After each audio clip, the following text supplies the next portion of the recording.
ज्ञान का दीप जलाओ, ध्यान का प्रकाश फैलाओ। हे बुद्ध, कृपा कर दो। मेरा यह बड़ा विनम्र निवेदन स्वीकार लो।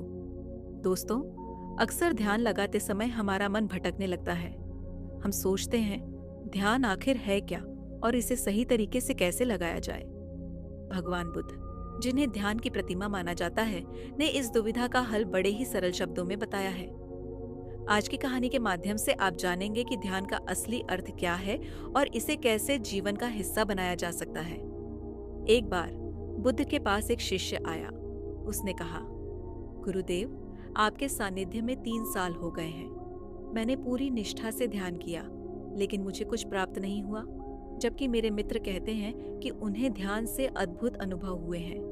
अब मुझे लगता है ध्यान व्यर्थ है। कृपया मेरा मार्गदर्शन करें। बुद्ध मुस्कुराए और बोले, इसका उत्तर कल सुबह सभा में दूंगा। अगले दिन बुद्ध ने एक कथा सुनाई। उन्होंने कहा, एक गुरु के पास 3 शिष्य आए और सोने के पहाड़ तक पहुंचने का मार्ग जानना चाहा। गुरु ने बारी बारी से तीनों को मार्ग बताया। पहले शिष्य ने कठिनाइयों के बावजूद अपनी यात्रा जारी रखी। कांटे, भूख, प्यास और खतरों से लड़ते हुए वह अंततः वापस आ गया और बोला, गुरुजी, आपने गलत मार्ग बताया। वहां कोई सोने का पहाड़ नहीं था। दूसरा शिष्य भी गया। उसने देखा कि जीवन की हर कठिनाई में गहराई छुपी है।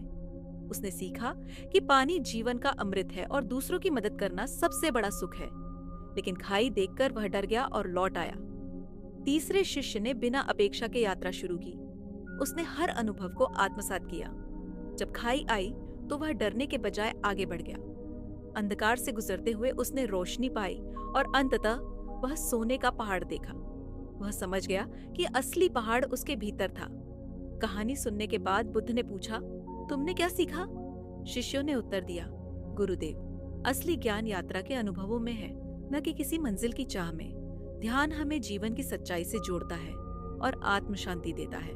तो दोस्तों, ध्यान का अर्थ है अपने अंदर झांकना, हर अनुभव को अपनाना और खुद को जानना। अगर आपको यह कहानी पसंद आई हो तो इसे लाइक करें, दूसरों के साथ शेयर करें और चैनल को सब्सक्राइब करना न भूलें। आपकी राय हमें जरूर बताएं। नमो बुद्धाय।